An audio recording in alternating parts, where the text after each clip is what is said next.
We live. Lizzle live. We live. We live. At 5. This is the chop up. We live. Give people time to come on in. Another week.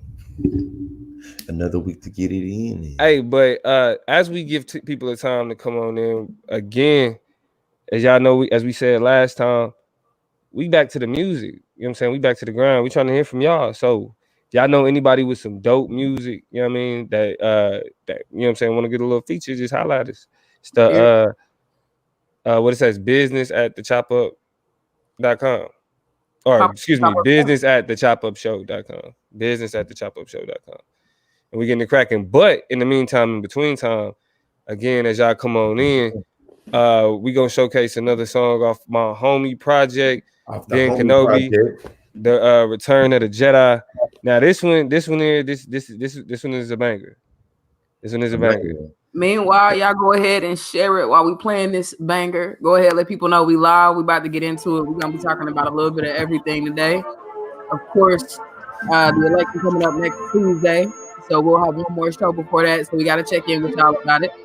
We're gonna talk a little bit specifically about Amy Coney Barrett and how we need to feel about that amongst just this whole idea of the black vote. You know what I'm saying? Stuff is getting close. It's getting interesting. The black vote has already been at work. So we're going to unpack that a little bit, talk about it, talk about how it functions and how we see it, especially in the context of 2020.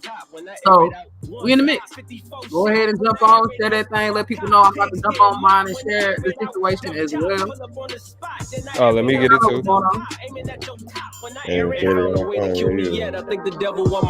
Yeah, man. How y'all doing today? How y'all doing tonight? From a city where them bodies turn cold. Dreams are shattered. What's up, too? Don't be quiet on them. Pull up, take us up. So we was walking in the streets. Yeah. We are. Hey, shout out to everybody that tuned in to the debate. Shout out to everybody that tuned in to the election.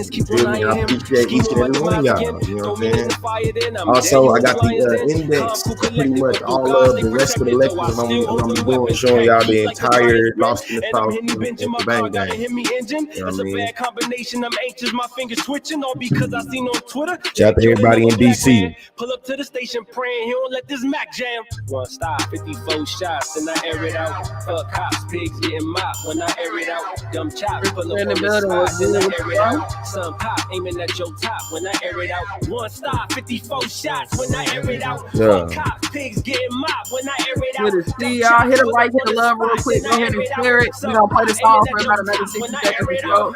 Bars heavy like anvils, got mad skills. Fuck around, get you and your man killed. Left in the landfill, yo, had me in Nashville. My temperature rising, and shit getting mad real. The planet is burning, they throwing souls in the furnace to add some fuel to the fire. And time is not real. We talking about that. Black people can't be trapped in time.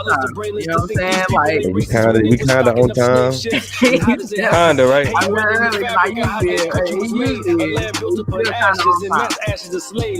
We getting closer. Crackers trapping ways. What a shame, but when tippers flare, we getting square. Let's leave it there. Them boys in blue, they know the truth. Just be prepared. So you could go and get the cops involved, but I'ma go and get the block involved, and we go keep it there. Downloading the album right now. Shout out to you, Chris. Yeah. That's the boy Ben Kenobi, Return of the Jedi. Great project, beautiful EP. Beautiful EP. But we back in here, man. It's the Chop Up Show. We live on Facebook, we live on YouTube at both the Chop Up Show and on that boy Consciously page. At the Consciously at on YouTube. So we're gonna bring it in. What y'all talking about? Hey, listen, you know what it is. It's Monday night. It's 10/26/2020.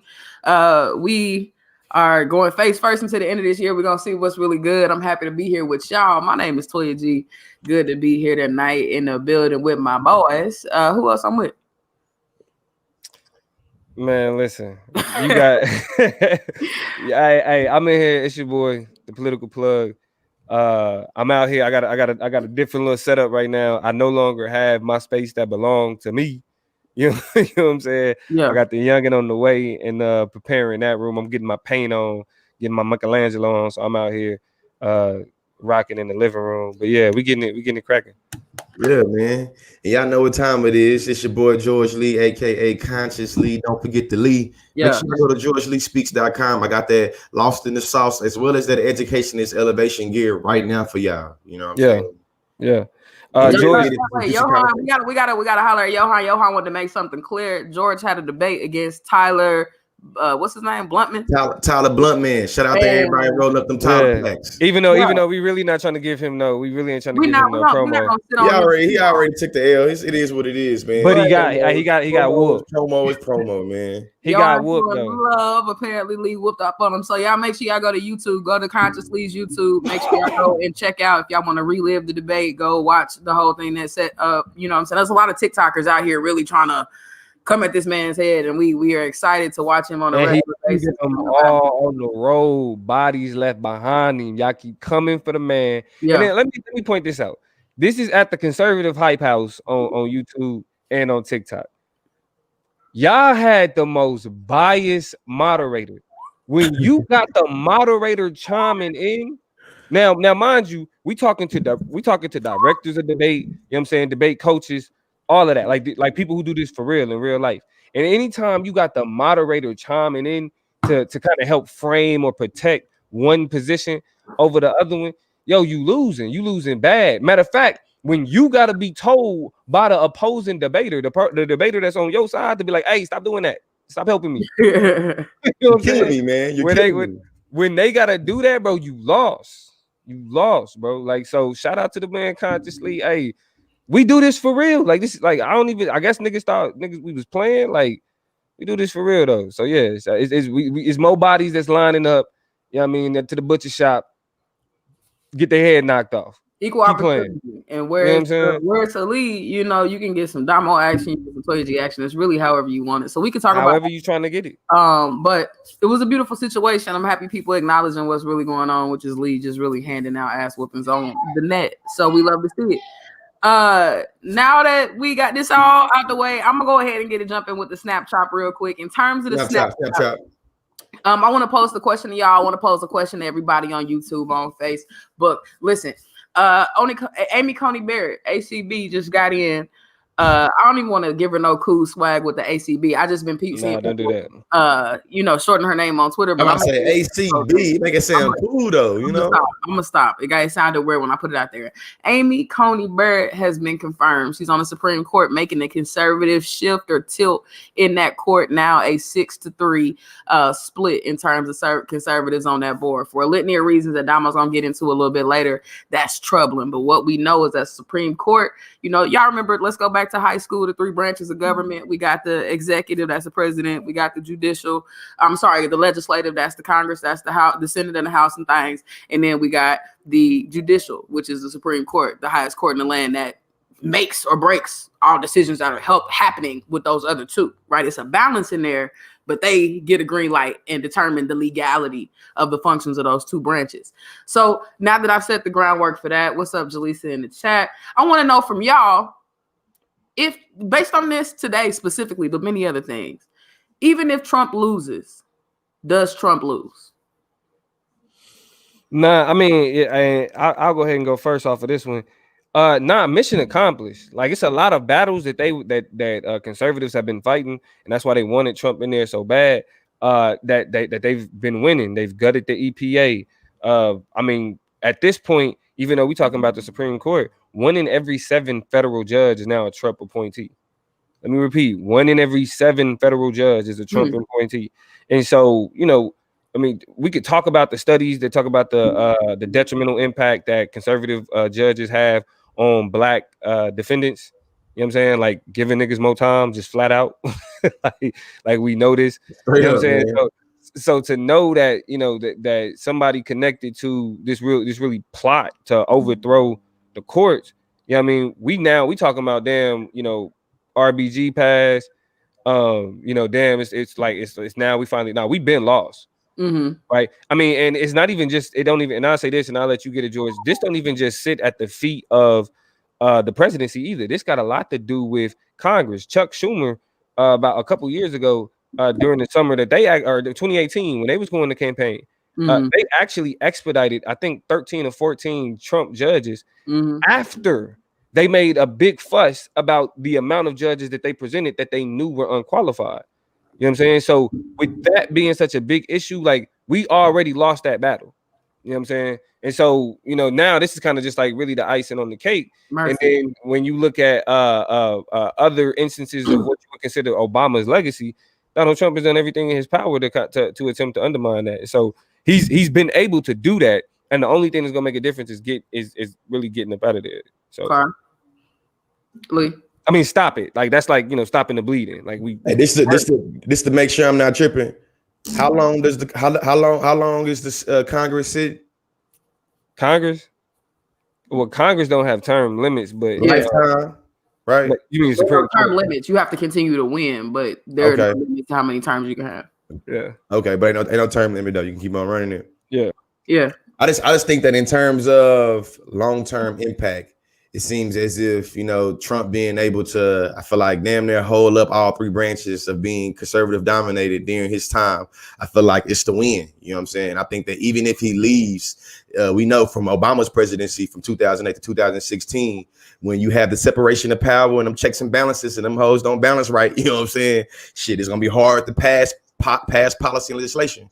And I think that from that perspective specifically, we know that Trump can already, you know what I'm saying? It's a win. He already, to me, I think that, like Donald said, it's like execution. You feel me? It's like they literally are dominating.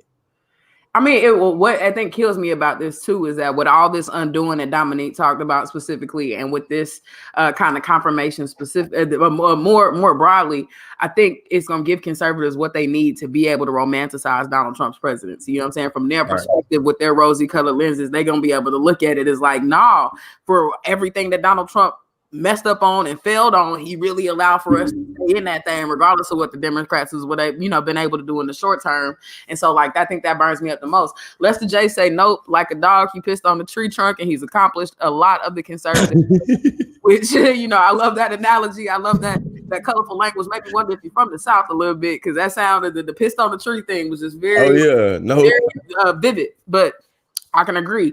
Nameless said Donald Trump played his hand smart the whole presidency. He made it so he can make money, get away with illegal things, etc. Smart plan, horrible man. So I say he won, sadly. And before the votes even come in, I said after the election, did he win or lose? You said before we even get there, it's already a done deal in terms of winning. I mean, I think one thing that we got to point out is that conservatives had already had like a grip on on Congress, like pretty much during Obama's entire presidency. I mean, when you got Mitch McConnell coming out saying that he's gonna make it his job for Trump or Obama to be a one-term president, like like, all right, there's gonna be some problems. You know what I'm saying? So conservatives already had that. They just needed to win it. They just needed the presidency. Yeah. Once they as long as when they got that, they was able to execute everything that they wanted to do. So when they right on up beyond that. So I want to holler at Shakur. Says Philly in here. This is my first chop up. Shout out to Philly, goddamn. We'll call it this Chop Shop too. Y'all my favorite show and podcast. Big love to you. The Chop Up Show in the building in Philly. Yeah. Thank you so much for showing love, for speaking up on behalf of Philadelphia. Definitely showing love to you. Thank you so much for tuning in. Christopher says ACAB. I mean ACB. I like how you did that. Amy B got confirmed on Republican Senate approval alone. I think there should be a minority party minimum vote to pass a judge through. And that makes a perfect logical sense. If your opponents can't believe or agree with this person that you've elevated to be also qualified, also capable to do this job in an impartial manner, then I don't think you should be able to elevate that person to the highest court in the land. That's stupid as hell. This is supposed to be a Snapchat, so I'm about to get in and get out. I want to ask one more question to y'all. Shout out to Leighton, says Mitch is a stiff lord. Look at his hands. We love ad hominems around here. So right, we do not run away from them. Not at all. It's because our argument doesn't rely on them. That's just the icing on the cake. It's facts. Johan poses a question that kind of gets to what I'm thinking about. Johan says, what do y'all think of the Dems packing now that Amy CB has been confirmed? And the question I want to pose to y'all, in a world of court packing, in a world of, seeing what happened, Your mic went out. Yeah, you muted. My bad, I'm back. So we see what's happening with court packing. Let's be specific. People like Joe Biden and a lot of other Democrats are not speaking out specifically against court packing. They being very vague about it when asked about it in a lot of different interviews because they don't want to take it off the table as an option. Then you have the slow but steady move of seeing how many Congress people. What was the last year? The Democrats took over the House, right? Yep. And so we saw, that political momentum. And I know it's like 3 seats we got to take over in the House, 2 seats in the House, 3 seats in the Senate in order to start to get a flip. And we might win an election. I point these options out to say, what, if any, is the best way to fight back? Right. We got a completely, conservative court. But do we go for court packing, or is that bad? I mean, they gotta pack the court. They gotta pack the court. Yeah, they gotta pack the court. Like to me, I'm thinking about it like this. You feel me? I ain't gonna act like I'm just a political scientist, but I know when I watch that damn debate, I know that Mike Pence tried to literally corner Kamala Harris about packing the court and literally tried to stigmatize as if if Democrats did that, it would be bad. I found that, to me, I think that's very, very hypocritical when we see that you literally goddamn like you're doing it. Like that's why it's like we using way too many words. Yeah, like way too many words. How the nerve? You know what I'm saying? Like, nigga, you're doing it. basically, like literally 1 in every 7 federal judge. Like there was a couple years ago, the nigga went viral. It was a attorney that was for some reason getting a judgeship who had never even been in court, couldn't tell you court procedure, couldn't tell you court processes, but yet he was up for a federal judgeship. And it wasn't even like he was being grilled by a Democrat. It was a Republican senator that was asking him questions about what he understood, just basic questions about the court, and he couldn't answer them. That gave us insight into the type of judges that the Trump administration was offering, and how literally it had nothing to do with being qualified. It had everything to do with that type of person, that position, that stool, like that. You know what I'm saying? A dummy. You know what I'm saying? A shield. To me, it's like such a conservative contradiction in the way they was able to delegitimize and take credibility away from Obama based off of mere experience. And then you got Trump that came in with no experience. You got Amy Colbert, you know what I'm saying? Whatever her name is, no experience. You feel me? Yeah. It's like they ain't got no. It's like literally everything that you tried to delegitimize this dude for, that y'all was literally created, and all y'all then banding together in opposition to this to this Obama guy.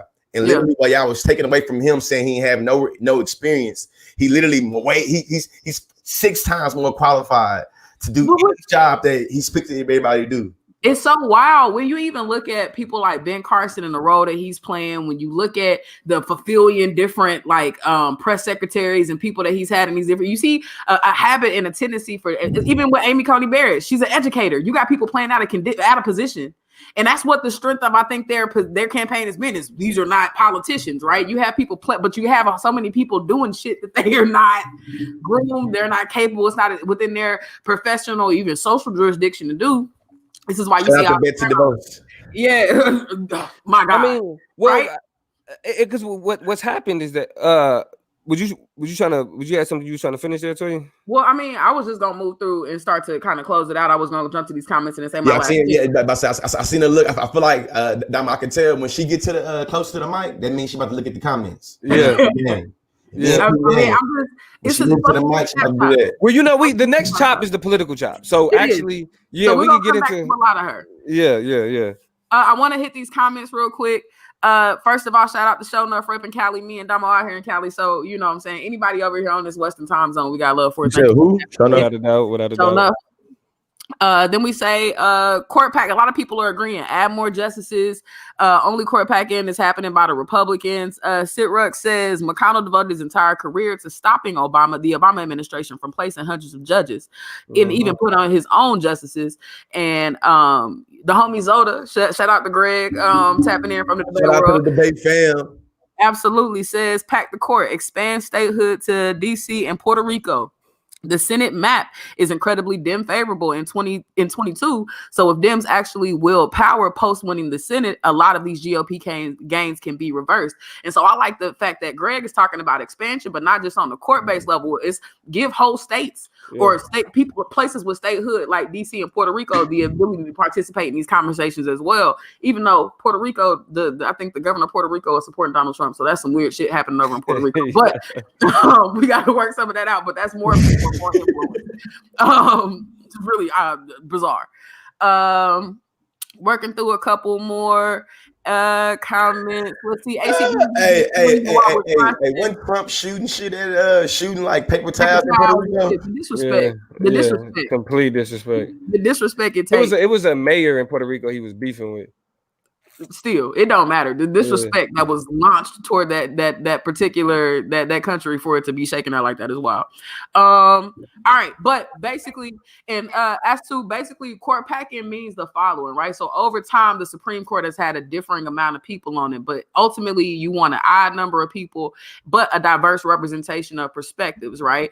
On that particular court. Right now, we have 9 justices, but there have been as little as 7 and as many as like 11 or so. Or it can be as many as like 11. And so with that odd amount of justices, you want to bring some of the biggest cases in the land to that court and have them hopefully judge it in an impartial manner. But if you got 6 people already conservative and only 3 people who was willing to be a little more perspectives, and they have heavy inclinations one way or another. The only person who I think is flexible is who's the last Gorsuch. Yeah, on Gorsuch. On healthcare, he's a little bit more flexible about some of these things. Yeah. But when you have court packing or you have certain amount of Supreme justices or whatever, you have a situation where you want to try to have as many unbiased or reasonably unbiased opinions as be a part of these decisions as possible, or at least not completely conservative or completely liberal. So you want to, be a little bit more mindful of what the court is set up like in order to get meaningful and progressive. And I don't want to say progressive in like the liberal sense, but you want to move the country forward and not have everything and be in gridlock. To do that, you can't have imbalance in the courts. So I'm about to close out the conversation with this. This is what I got to say. I started off asking the question, what basically is it a win no matter what for Donald Trump? In terms of the Dems and what they need to do, they need to start doing the shit the Republicans do. It's time out for being the nice, polite, play by the rules, be cool. I was very disappointed. I did not watch the Democrats exhaust all possible options to stop Holt to beleaguer politics is dead. Amy Coney Barrett confirmation. I was just very embarrassed by that. I'm not even identifying as a Democrat, but just why you not working the system that you signed up to participate and work in? Yeah, we about to get into it though. Yeah, we about to get into it. And so my biggest statement is, while we looking at this Donald Trump thing is a win-win no matter what, bottom line is these Dems, if they want to get in there, they got to start playing dirty. They got to get in the mix and they got to stop doing the right thing. Court pack, nigga. You come up with some more strategies because you're looking bad. Man. Hey, shout out to everybody that's worried about me. I've been up since 5 o'clock this morning. You know what I'm saying? This how you do it with me. Signed up for the life I got. You feel me? It's 10 o'clock now. So I've been up. Damn it, but I'm here. All right. Nigga, you ain't no victim. Moving on. Shout out to, we appreciate your time, George Lee. Moving on, as we get into the political chop, and we got a couple stories. We gonna carry over a lot of this Supreme Court talk, especially with ACB, because really, as we talk about court packing, that's what we want to try to do to hedge back. But right now, the circumstances is looking grim when it comes to a lot of what she is there for. We talking about Amy Coney Barrett. You know what I'm saying? Again, for anybody that missed it, she has been confirmed. And with her being confirmed, it's a few things that is now possible for conservative judicial activism that hasn't been possible before. Now, the term judicial activism specifically refers to using the courts as a way to push a particular political agenda, right? And that's what Republicans have been great at currently. Now, Toya, you have the rundown on Amy Coney Barrett's resume in terms of what she's looking like or what ideology she be bringing to this conversation of involving Supreme Court. Now, proving constitutionality. And I think this is one thing that we have to understand, people. When we talk about the Supreme Court, their job is to prove what or to judge on what's constitutional and what's not constitutional. Like that's Right. like they are the bottom line at that. You know what I'm saying? Right. So now let's take a look at this person who is now going to be involved in those conversations. Amy Coney Barrett, like we spoke on before, she is a educator. You know what I'm saying? Like, was a law professor. Yeah. Whenever you're ready. Yeah, sorry about that. My phone's orientation is like completely messed up. So Yeah. sure, this is not real. Hey, everybody listen to this, please. Too listen to listen to this very deeply. Like even a list of her. This is a list of not necessarily her qualifications. This is a list of her experience. I'm gonna let y'all know about her experience to do the job she has been called to do. First of all, she's had 2 years in private practice. Secondly, she's never tried a case. Thirdly, she's never argued an appeal. Fourthly, she's never argued before the Supreme Court about anything. Fifthly, the most private work she's done involves civil cases, not criminal cases. Sixthly, she has 15 years. Guess what? Of teaching experience. And lastly, she has never served as a judge until the year 2017 of our Lord, depending on what you believe in, Jesus the Christ. And so what we see is that there are basically a list of 7 reasons that she should be nowhere near the Supreme Court. Rather, she should be studying the machinations of the Supreme Court, and maybe in a decade or so, be given the opportunity to perform and participate in that particular role. Now, you have to ask yourself. Hey, hold on, let me make sure I heard it right. How many years of experience she has? I want to be clear that she has 15 years Of teaching. Of teaching experience. Of talking about it. Of talking about it. Judge serving for all of uno, dos, tres in German. That'll be ein, zwei, drei. Boy. So you gotta ask yourself. You gotta ask yourself why. Who decided that qualifications no longer fucking mattered?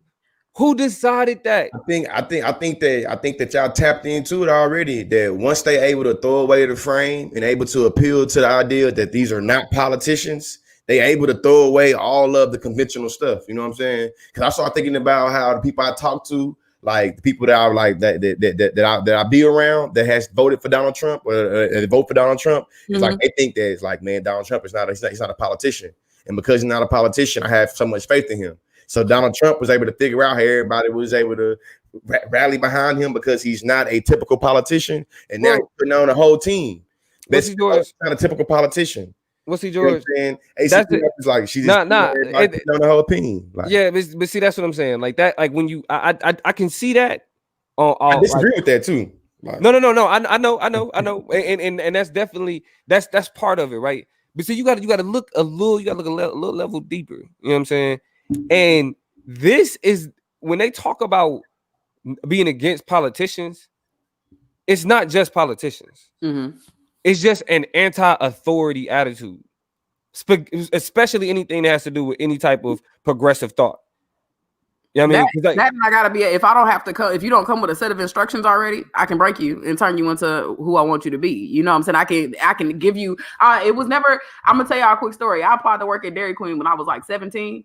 And this lady was like, when I was in my interview, she was like, have you ever worked at any of the fast food restaurants? I was like, damn, no. Like, this is my first kind of run. And I was like, no. And she was like, good. Because I don't have time to break bad habits and teach you other shit and tell you, I don't, what McDonald's teaching whoever else. Yeah. And I didn't know that was going to be a benefit. But a lot of the moldability, the pliability that a lot of Donald Trump's people have is because they don't have that background. They're not beholden to any standards for the offices that they occupy. Right. And so, and with that being the case, you have to understand, this is where we get back to that term of judicial activism. She's there to push an agenda. That is dangerous. Yeah. That is extremely dangerous. Now, it's 3 specific cases that are either coming up that's already precedent that they're going to challenge. First, Roe v. Wade. Roe v. Wade. Now, gonna take us back to the archaic days, eh? Man, listen, we talking about women's rights to control what they do with their body. All right. Great again. It's been a large conversation associated with the Trump campaign internally with conservatives specifically about getting Roe v. Wade overturned. That is now a possibility. That is now a heavy possibility.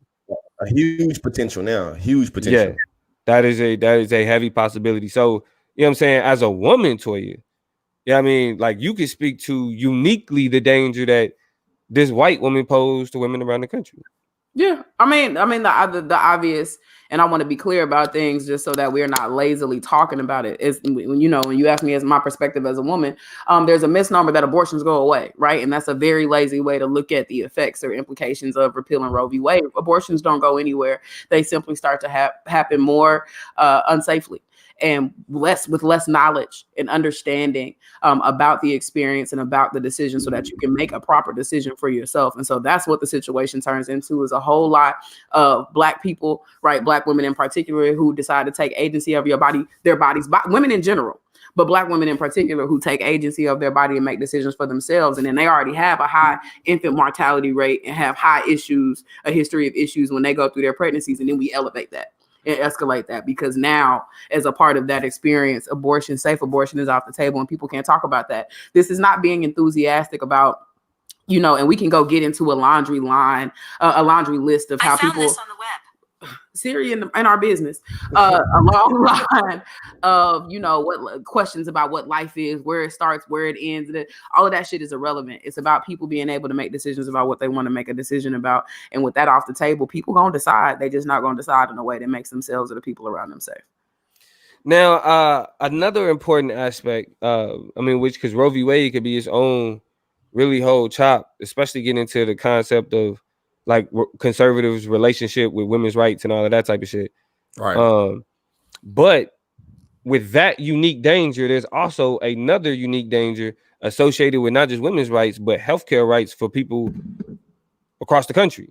And that is Obamacare, which has insured more Americans, or had more Americans insured in this country than any other time before. We're going through a pandemic, and literally you got Donald Trump trying to get rid of Obamacare, which would, in the pandemic, which would get rid of healthcare for, the amount of Americans. Hey, Namo, how would the pre-existing like conditions be impacted by what they trying to do? Well, it would make it to where, because right now it's being enforced that they have to cover people with pre-existing conditions, right? That is a part of Obamacare. You get rid of that, then they could be like, well, if you have any pre-existing conditions, if you have asthma, older people, even shit like pregnancy, you know what I'm saying, then they can start taxing on top of that, or not even give you insurance. That's the fucking problem.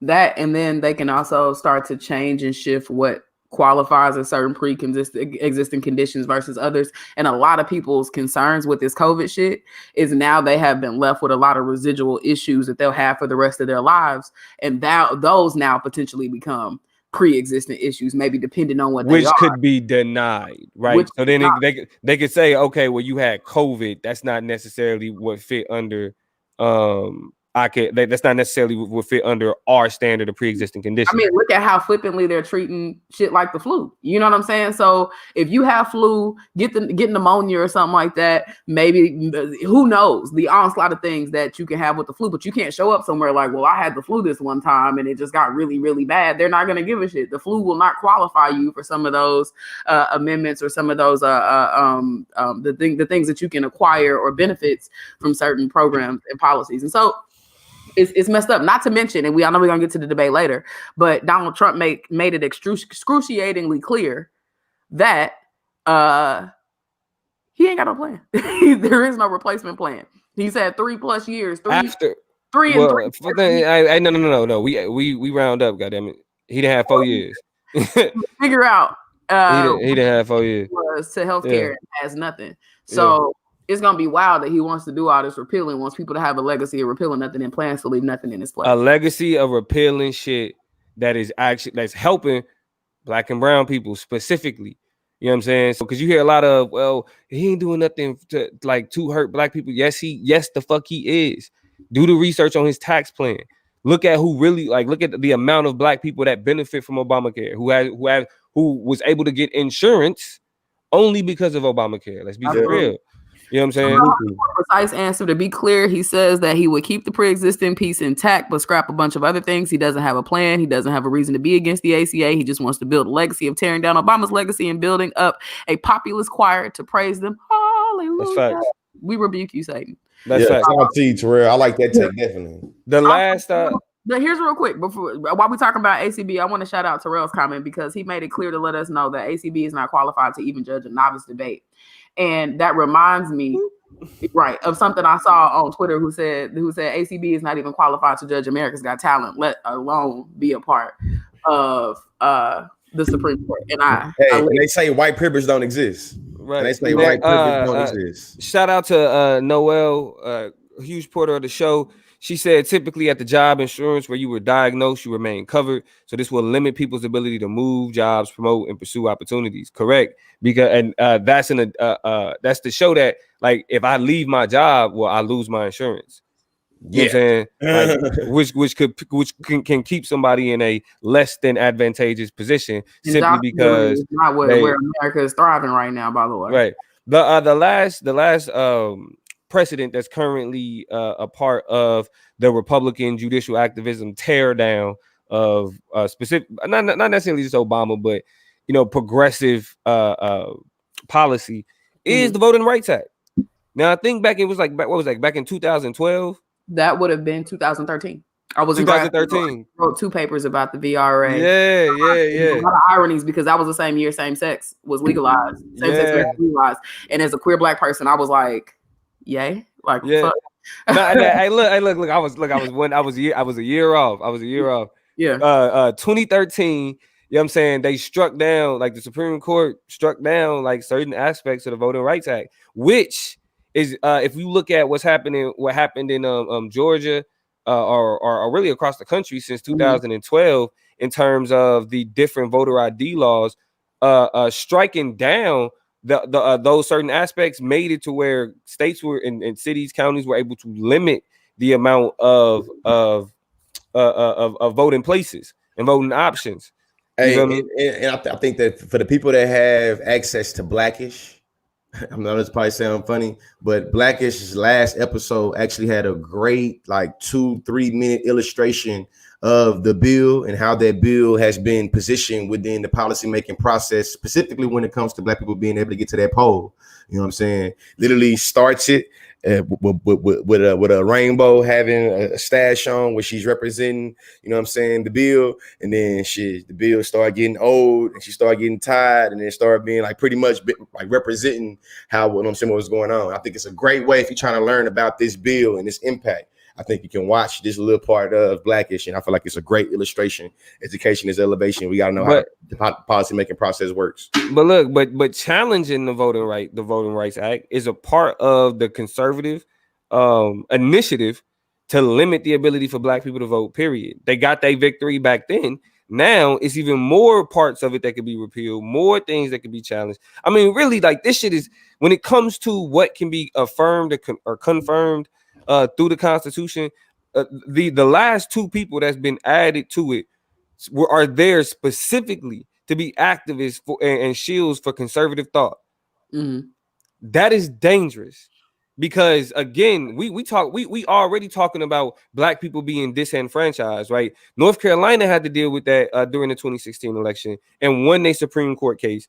By presenting and showing explicitly how the state of North Carolina operated in a way to deny the right to Black people to vote, where in the language of the ruling talked about it was blatant disenfranchisement.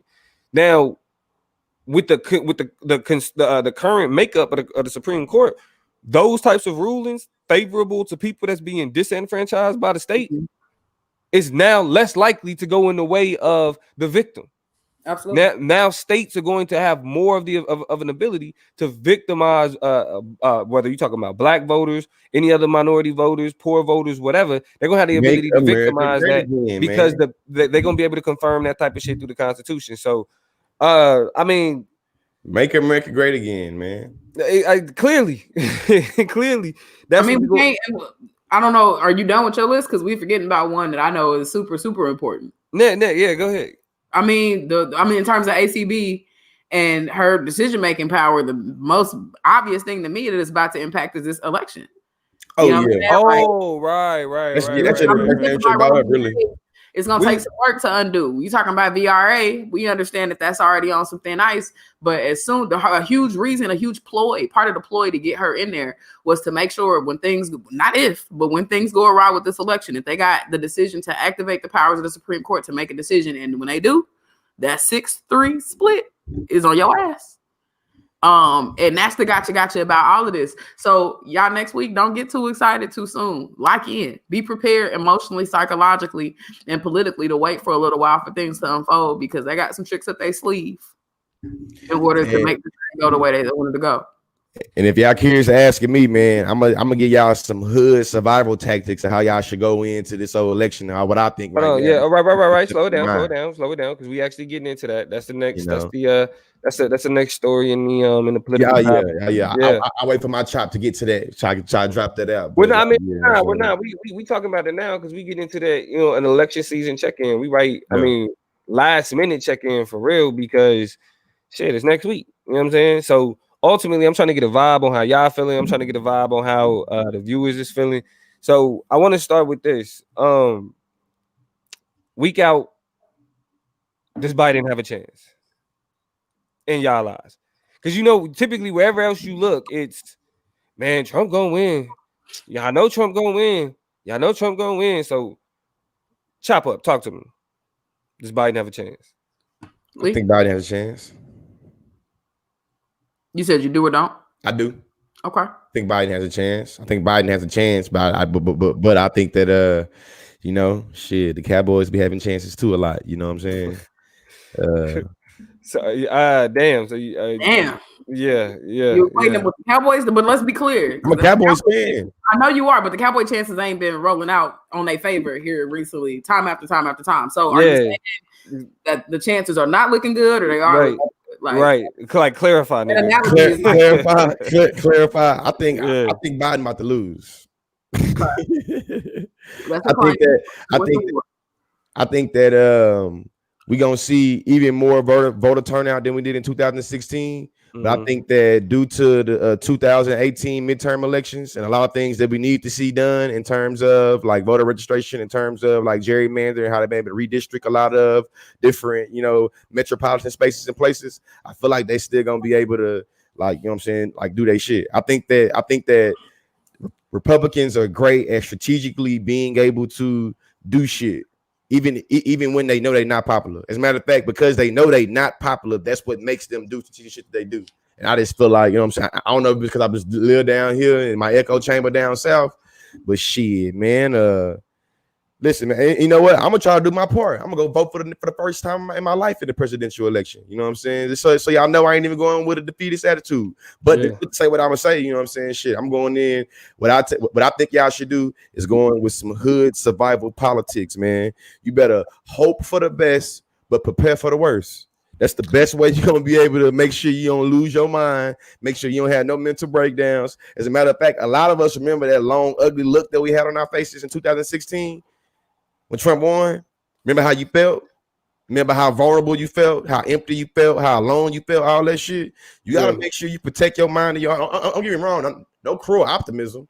Yeah. You know what I'm saying? But I think you should really hope for the best, but you should definitely prepare for the worst. Okay. I'm going to respond to this. First of all, I want to drop some shout outs real quick. Everybody from Instagram, everybody from TikTok. You see when George Lee be off agenda, off task, he be doing good things. So he's coming to pulling y'all over here, and I appreciate the work he's doing. He be muting for a second to tap out, but that's because he's bringing y'all in. So thank y'all for joining the Chop Up fam. Noel says, George once quoted a person, the worst thing I did for my mental health was to understand politics better. I strongly related to this statement about now. And that's how I feel about trying to do the math on whether Biden's gonna win or whether Trump's gonna win. We got a video or something playing in the background. Oh, it's like echoing. My bad. But when I think about whether or not Joe Biden's gonna win, I don't know if the strategy of I'm winning because everybody hates Trump is a good one. I don't think Joe Biden has given a strategy, given a tactic, given a promise. Ain't no college debt going nowhere. Weed ain't guaranteed to be legal. It's a whole lot of things that he's not playing offense, right? When we talk about offense, we talk about scoring points. All of his positions devolve into defensiveness. And I think the political strategy of I'm winning because you shouldn't vote for that guy is a weird one. And I don't know if you can take that one to the bank. So that's why I'm not so sure. You're in your own echo chamber. We live in a very blue state with some loud and obnoxious red people, but not ones who are loud and obnoxious enough to like get me to believe that they're going to win. So it's kind of hard being in California to determine like the pulse of how things are moving. Yeah. But a lot of people, you know, are of the idea or of the perspective, just like you. Fool me once, shame on me. Shoot, shame on you. Fool me twice, shame on me. You know what I'm saying? So and that's kind of how I'm looking at this shit. And too. I ain't saying be hopeless. So pessimist. What's up to I mean, it's so this is the thing. Like, I think that the best way to understand it is by looking at the numbers. And if you see a lot of people voting, that's how you know Joe Biden has a better chance, right? Because ultimately, we know with high voter turnout, Democrats win. And also, I mean, I think people took a chance with Donald Trump. A lot of people took a risk with Donald Trump. A lot of people felt like, you know what, like what George was saying early on, like, hey, he's not a politician. Let's see what he does, But it's a lot of conversation about buyer's remorse, which wasn't there initially. It was really all of the weight, all of the negativity, all of the history was on Hillary Clinton because we didn't know about Trump as a politician. We only knew about Hillary. So the fact that when you look at early turnout numbers, like they breaking records statewide, that means something. People inspired. And you can look at it and say, well, you can say that about Trump supporters as well, but not really, because what one got to understand is Trump won because of how much people did not like Hillary. So, Toya, when you say, is that a good strategy for Joe Biden? It's really the best strategy with an extremely unpopular president, period. Like Obama carried the wave of an unpopular George Bush.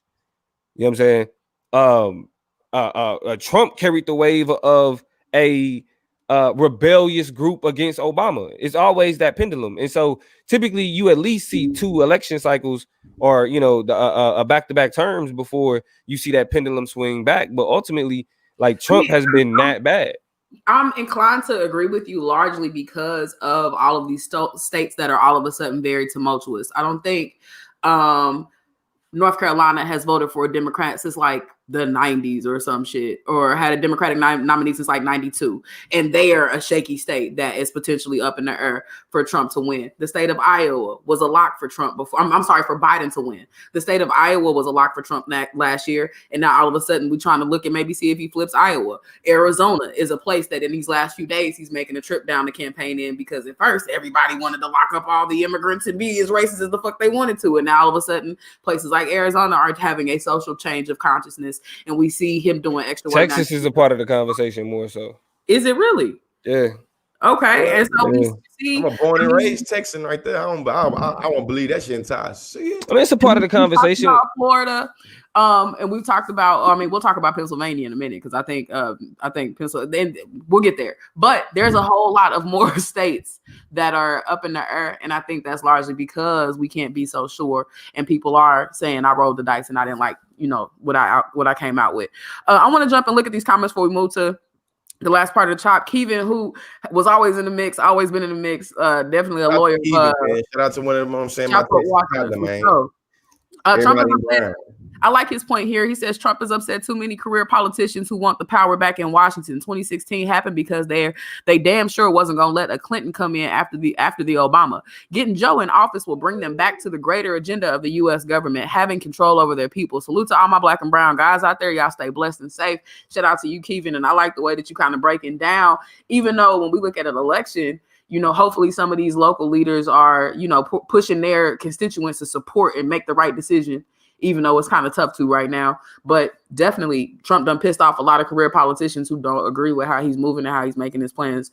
And he's pissed off the moderates. That's the problem. You pissed off the moderates. Like the people I to be honest, you pissed off other white people. like that's the problem. Like come down to he pissed off some of the wrong white people. Yeah, like, and they fed them type shit. Right. Go ahead. Crystal with some insights about early turnout. Early turnout numbers means Democrats specifically are inspired, and early turnout only affects the American, more specifically Democrat psyche, because Trump will show a win on election day if we use typical voting habits, because mail-in votes get counted late. And so just in terms of the math and how the algorithmically we're kind of changing the approach to voting this time, what Christopher is saying is that our approach to this is demonstrably a flip, or one that we can anticipate in maybe the outcome of the election. Carrie says there's been a lot of people that voted for him changing their minds now voting blue. Melodious Rambling says, I can't wait to see what all the Gen Z millennial votes look like. I'm interested in a lot of numbers to see if millennials and Gen Zers, jump in, since they always shitting on the youth vote, and see what that looks like. And Damo, I'm gonna let you take it over from there. A lot of great comments, a lot of people popping in. Thank y'all. I'm gonna go ahead and let Damo close it out, round it out, or move it to the next piece. Well, the last part of it is this nigga Pence got people got COVID, right? You know what I'm saying? So a lot, but people in Pence orbit have COVID, and tested positive. Pence and his wife have tested negative twice, they said. But this is what I want to ask y'all, and this will be quick, and we can get into the last. We can get a little to the conscious chop for this evening. First off, do y'all think they lying when they say that they don't have it? Yeah, I think they lying. I'm not gonna lie to you. I believe it's lies, man. I think them niggas got COVID like a motherfucker. I think Trump got COVID. I think all of them is rocking with it. You know what I'm saying? And it's just like, it is what it is. They not having like the worst. They not getting it the worst of the worst. You know what I'm saying? Because it varies on how it impact people. But I really think they walking around just giving that shit to people, not giving a fuck. You feel me? And just like, because who gonna test them? Mr. President. Niggas say like, hey, it's positive. Like, it's negative, ain't it? I ain't gonna lie to you, bro. Yeah, it's negative. You know what I'm saying? I'm gonna throw a wrench into that perspective, because I thought you were saying something else. I disagree. I don't think none of them got it. You don't think they have it? I think it's all been bullshit. I think it's all been ploys to show that it's not nearly as damaging or dangerous. Look at how many people we surrounded by it and caught it. It happens happenstance. It does what it does. It's infectious. We're all fine. Everything's good. Everybody can recuperate. I think it's all been a large ploy ever since we had that list of 11 people surrounded by Trump who have and then he got it. And then now Mike Pence didn't get it, but everybody around him got it. And a couple days, I'm not buying none of it. I don't think none of them was sick. I think it was all bullshit.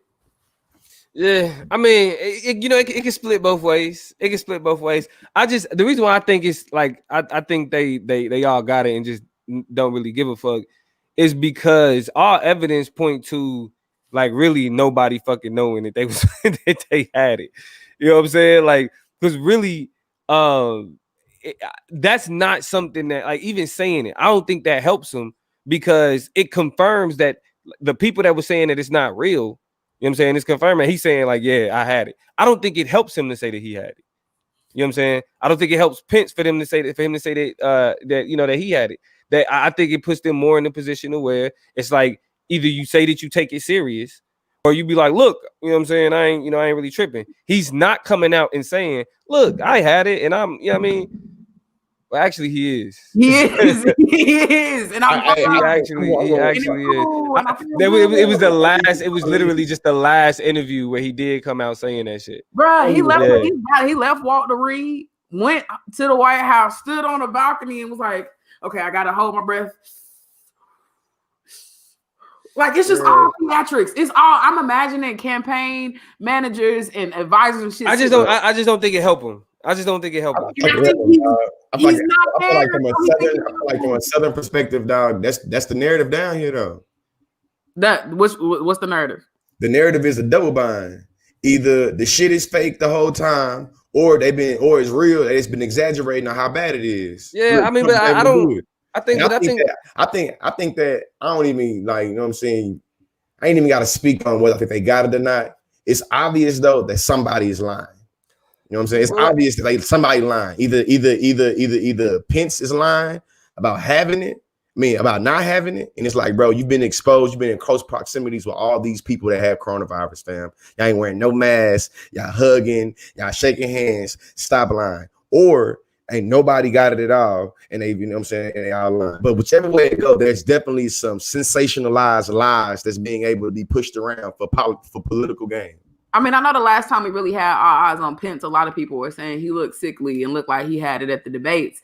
And I think that, even moments like that, that's why that fly was on that. That's why his fly was on his head. That was like dead things. He's cooking from the inside out. He's not gonna be with us much longer. And so, hey, but the thing that I'm leery of is that the rumor mill always starts. You know what I'm saying? It was that Trump has had it throughout various times this summer and this, that, and the other, and yada, yada, yada. So the speculation was there. And then when he showed up, of course, it was going to be speculation, and he had to look at him. He a pale white man. He can't, a lot of shit he can't help. And so I don't want to put too much on. And he was being cooked by a black woman. That'll make you a little light. It'll make you a little flush if you're on stage in front of America getting cooked by a black woman. It'll look a little deathly. Right. And so it's hard to know what to believe. But I'm gonna go with the emails didn't work last time, or the emails worked last time, so we really got to double down on this shit this time. Let's just make everybody sick. I think I'm petty. I think it's more. I think they worse than that. I think they worse people than lying about not having it and having it. They the type of people that'll have it and lie. You know what I'm saying? I think they type. You know, I don't get them. It's serious. I don't get them. I don't get these people no type of bro. It's nothing but static for well, them I'm type gonna tell of. You what, just so that we understand HIPAA. Only healthcare administrators, healthcare providers are the people who can't tell the truth and disclose about people's health status. I say all that to say, when these tell-all books come out, I hope somebody lets us know who was and was not positive, who did or did not have cooties. I'm telling y'all, I do not plan to do nearly as much. I have not done in my life nearly as much reading as I plan to do when these tell-alls come out about this motherfucking presidency, because I want the scoop. I'll probably just watch none of this shit. Cliff notes, but I want people to start spilling. I'm gonna write my own book from a nigga perspective. This is the shit we had to deal with. But yeah, man. Yeah, right. But that's the political chop. We'll see. We got a week. We gonna have our election show special to chop up election show special. You know what I'm saying? The day before the election. So we're gonna get it in. So let's go ahead, G Lee. Yeah, man. So edging this night on now, about to get into the conscious chop. And with it being 8 days before the election, we've seen there's been a lot of different public statements made, a lot of different PR runs that's been done. And my question to y'all in the comment section is, how do we think that the black vote is being accounted for in these last days of the election? Go ahead, Toy. The question, to be clear, is how is the black vote being accounted for? How do we feel? Yeah, how do we feel about the black vote? How do we feel the black vote is being accounted for in these last days? The black vote, how it's being accounted for, I think, we have Kamala doing her thing, and I think she has complete access to it, but so it's valid. She did her latest Go Vote campaign and Democratic campaign with Complex Sneakers, right? Complex Sneakers went in, hung out with Complex. Y'all know I'm a sneaker fan, so I was kind of hip to her. But her favorite shoe is the Chuck Taylor. They always fail at the end. But it's a safe answer. It's Taylor's. But why pump fake? Why flex and fake like you about to be like the Jordan 1 or the flu games or something like that? You're not finna say that. I mean, she could have said like nice, unisex, historic, simple. Seems like she would wear that type of shoe. So I like the answer. You know what I'm saying? Ultimately, I think is her not trying too hard. It ain't hot sauce in my bag swag. Like, pick a shoe that you actually fucking wear and tell people you like it. And I think that was a strategic plan. But that's kind of where they are. You could at least have some Air Maxes. They got Kamala out there sewing up the last little, campaign trails with the black folk, really kind of doing their thing with that. And I think that is demonstrative of the fact that they think or feel like they have it locked up. I've been watching a lot of different media and talking about the vote, various demographics, and the Latino vote has taken a lot of the central conversation, has been, as a voting bloc, a lot of people have been talking about that these last couple of days, and specifically the Mexican-American vote within that vote. And so that has been the cultural group that has been leading and guiding the conversations. I think for all intents and purposes, they either hoping, the conservatives and Republicans are hoping Donald Trump and Ice Cube did what they needed to do. Yeah. And the Dems are hoping that they got the nigga vote sewed up like they feel like they always had. So at this point, that's where we at. This is where I'm at with it. In terms of the black vote, like they really ain't got shit to do with that. Like they really can't do nothing with that. Like the black vote is like niggas just be like, all right, what is in our fucking best interest? Like as much as we hate to admit it, like the lesser of two evils is the current doctrine of nigga votes. That's it. The lesser of two evils. We are not trying to fuck with them. Mm-hmm. These niggas are a problem. You know what I'm saying? Period. Now, because like that's the way niggas think. Yeah, like there's nothing. Joe Biden can't do no more, no less. He can't do no more, no less. Trump could do more. You feel me? Like Trump could do more to put himself in a position. To be honest, because I think it is a lot more niggas that's amenable to Trump than we care to agree to. Right. But ultimately, Joe Biden is who he is. Well, Joe Biden did what he was supposed to do, which was not lose, not mess up. This whole conversation, and this goes back to, you know, his whole. No, he did though. He fucked up multiple times. That nigga. Yes, but like not in a way that I think black voters have alienated him. Like, no, fuck no, I'm voting for Donald Trump for sure. Like, yes, it's been like this nigga. Like, do we have to? It's been moments of impatience. Those types of fuck ups, but not ones that are like, you know, vote shifting. And that's what the take after every debate has been is, okay, Joe Biden did enough to sustain. Kamala Harris did enough to sustain. Her job was to go in there and hold the line. She did that. Last debate, Joe Biden did enough to sustain. He didn't mess nothing up. He was consistent enough about this, that, and the other, whatever. He did fuck up the money and this is what I was going to get to in the last segment, when he started talking about fracking and was like, I'm not going to repeal fracking. And Donald Trump was like, are you sure, nigga? And he was like, I promise you. And then there's plenty of videos out here with him saying he's flip-flopping on fracking. So Pennsylvania, Oklahoma, Texas, Donald Trump was like, y'all heard that, right? Y'all heard that, Like, he talked to the camera and told them voters that Joe Biden's coming for y'all jobs. So that's going to be kind of tense. All of that to say, in terms of black voters, there are probably some intersections there. You know, truth be told, there are a lot of, I know, oil workers in Texas. But it's internal. Like those inner workings are internally though. Like that's what I'm saying. Like because George asking the question of like what's being done with it. Like ain't nobody got control of it. We dictate that shit. I think we really need to move past this idea that that the black vote is swayed and it's brainwashed and it's convinced to. Hey, well, that leads me right to the next question then, man. The next question. Do you think there's a such thing as the black vote? And how do you define it? If they well, I do think it is a such thing as the black vote. How do you define the black vote? I mean, I divide it for who black people vote for. I think it's that simple. I mean, and really, because you can look at the numbers and see overwhelming support. I think one of the most interesting statistics associated with the 2016 election is that you actually see a large majority of black conservatives. Like, so when you look at the makeup of conservatives who voted liberal or conservatives who voted for the Democrat, black people make up 60% of that.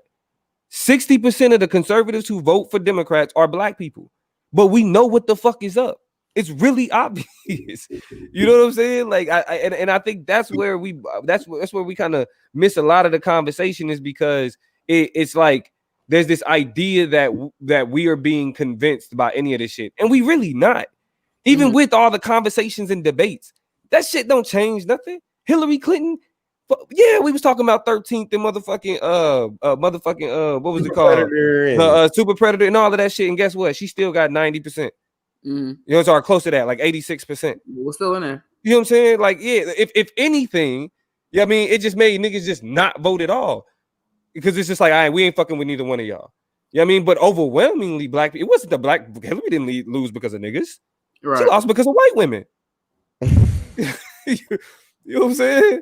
Go ahead, tell you. It's a lot of stuff popping in the comments. So I'm trying to sew it in with my response to this whole notion of what the black vote is. The first thing that I want to remind y'all about is to go check out the Political Plugs video. I'm not a Democrat, I'm black, right? Because when we look at voting blacks and how they tend to lean, it's not so much that black people are infatuated with Democrats or the Democratic Party.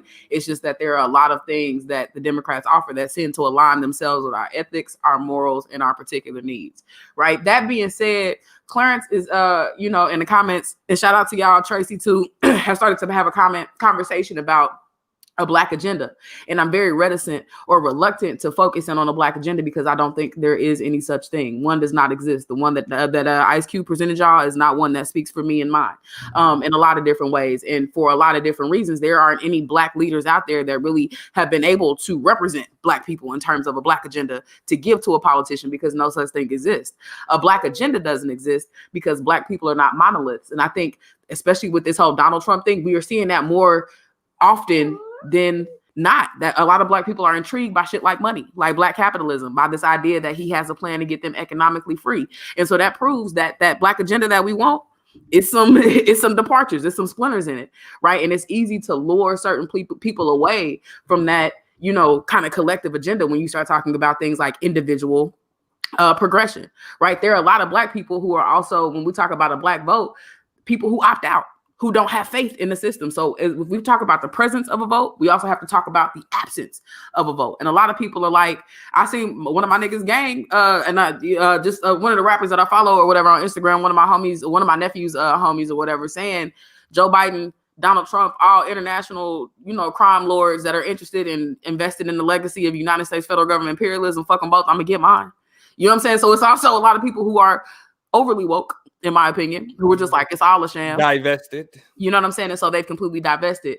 And so it's rough to pinpoint a black vote, what it is, because there's no black monolith, right? And I think we continue to see that as we peel back the layers of both the contemporary and a future black country. And so that's my answer to that. And I'm also interested, though, and I don't want to hijack this section, but I like Christopher's addendum to the question, which is, in addition to what is a black vote, what are the most recent monuments of the black votes? What are the most recent representations of good things that have benefited black people as a result of having a collective voting bloc, as a result of voting the same way?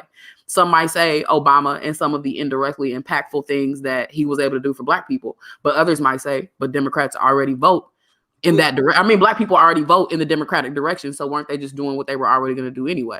Yeah, I mean, not to jump in, George, but I got to do it. No, take the flow. I'm asking. Two things. Yeah, two things. I first want to to answer his question, Chris' question first.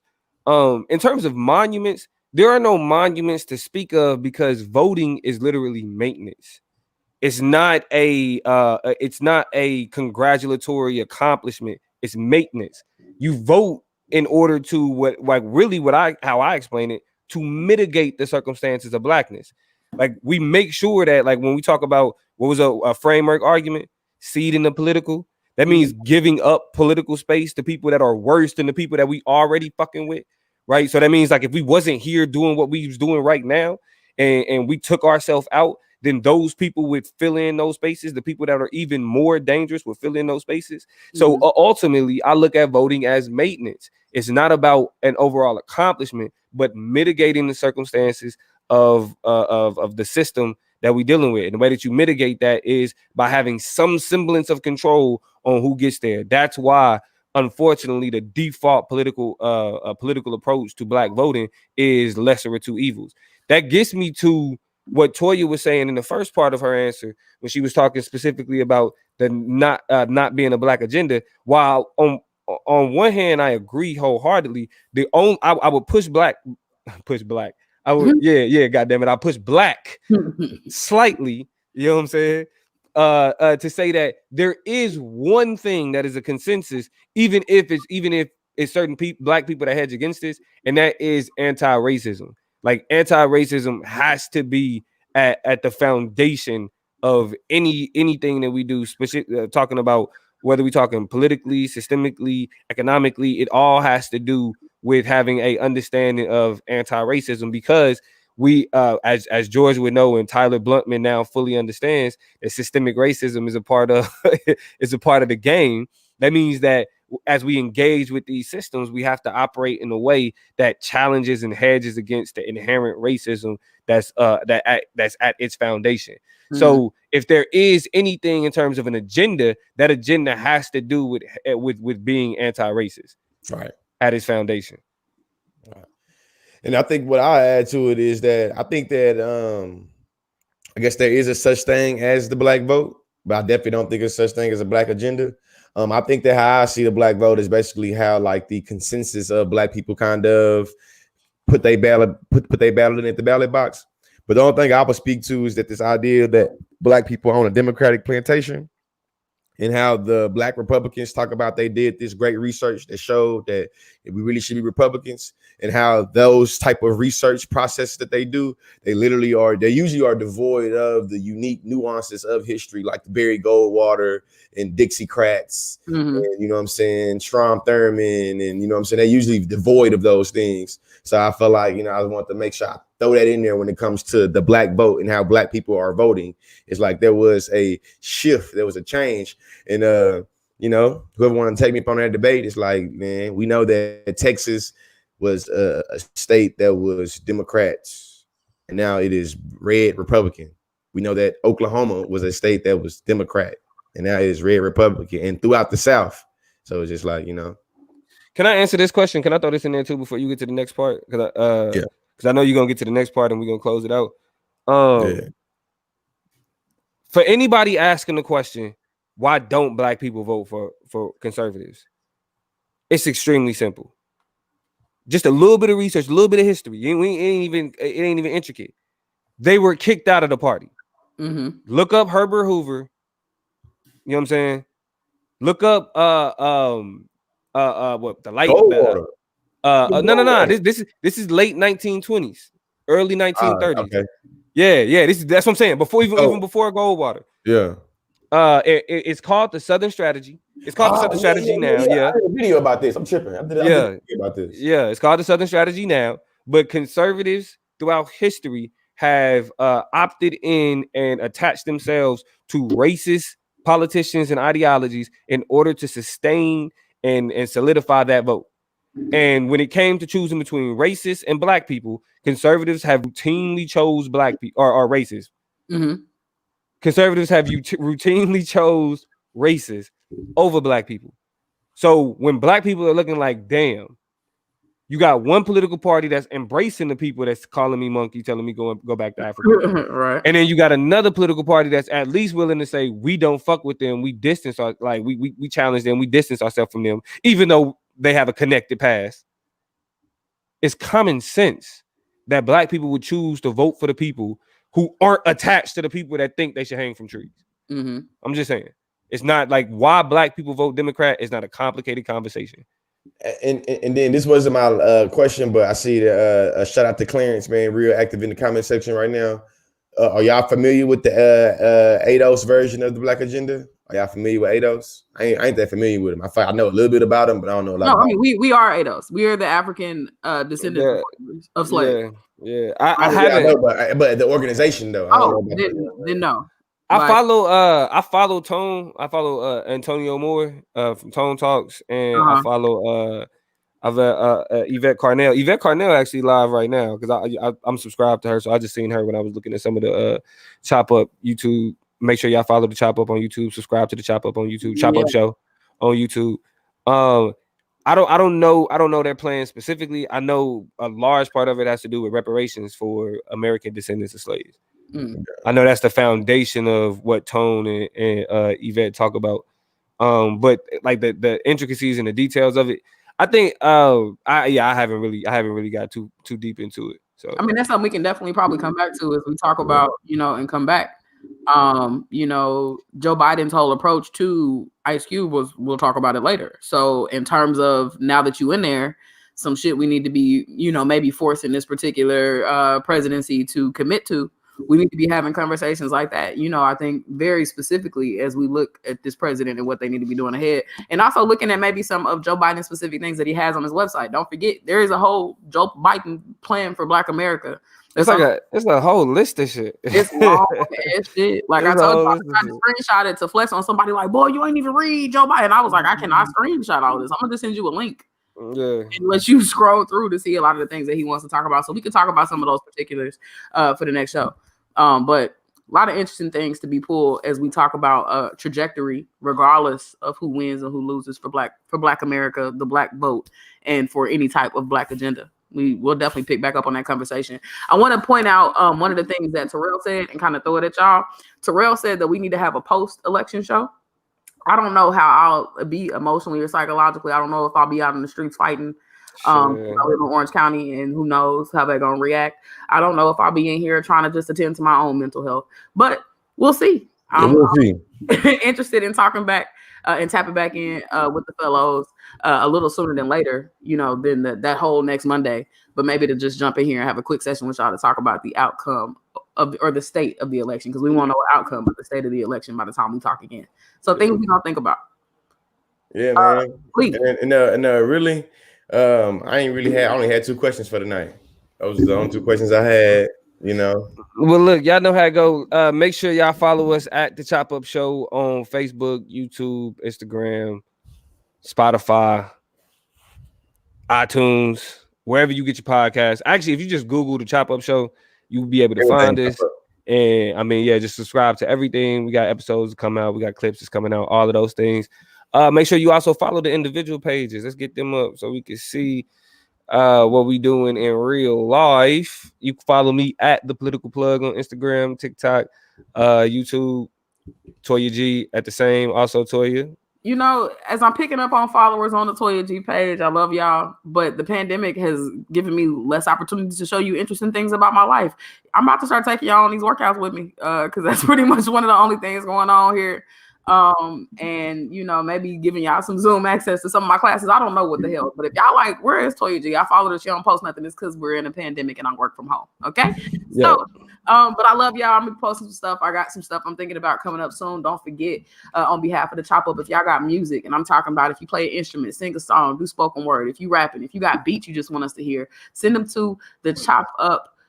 Business at thechopupshow.com. Business at thechopupshow.com. Our DMs are also open, but that'll be a place that you can definitely drop your tracks, your MP4s off so that we can maybe play them on the show, get you some listens. You know what I'm saying? Chop or flop. We can let the public decide for themselves. But I got love for y'all. We're going into a heavy week, so y'all make sure y'all do what y'all got to do. Drop your ballots off. By the way, don't put your ballots in the mailbox. Don't do that. That's dead. Go to a ballot box and drop that hoe in there. Because shout out to Chris X. Is behind. The postal service is behind. Let me say this also. Shout out to the Solar Vision Debate League on YouTube. I got a debate on there tomorrow. Well, I'll be debating one of my favorite words, nigga. And whether or not embracing the term nigga, it actually is because of our commodification, or is it to challenge our commodification? So y'all tune in to the Solar Vision Debate League where I'll be getting it in. George ain't the only person that be debating. I know he the Beyonce of the group. But still, we all have a presence online where we either teaching, motivating, or debating. That's how we get it in. Looking at some real Black intellectuals. Hey, Damo. Hey, Damo. Yes, ma'am. Good luck, nigga. Yeah. You already know. Y'all want to add anything before we close out? And then, man, I know I've been real busy these last couple of days. So I know I ain't been giving y'all the regular content y'all used to from the old Consciously, man. So hopefully tomorrow I can get back to them 9, 10 videos. You know what I'm saying? We'll see how tomorrow goes. So hopefully, I'm gonna get ready to go to sleep right now. I'm tired, big tired. Drop a link to the debate. Hey, Damo, they said, huh? Go to YouTube real quick and drop the link to the debate in these comments real quick so people can check them out. You know what? I'm gonna have to just post it because I mean it ain't set up yet. Oh, okay. It's tomorrow. So the debate in the past. Yeah. Oh, what, George debate? No, is it debate in the link to Noel? You want the link to the upcoming debates that Damo has, or are you trying to get the link to the? So what I'll do is I'll just make sure I post it. And I'll post it on the Facebook. Yeah, I'll post it on the Facebook. I misinterpreted that. That's my bad. Yeah. Carrie, shout out to you for jumping in. Tracy, Lawrence, everybody who's been active in the comments, we got big love for y'all. Our YouTube, constituency is definitely growing. We appreciate y'all tapping in from YouTube, and of course, our loyal Facebook watchers and listeners. We got big love for y'all as well. Yeah, shout out to y'all. So we're gonna go ahead and close this thing out. This is the Chop Up. Y'all be easy.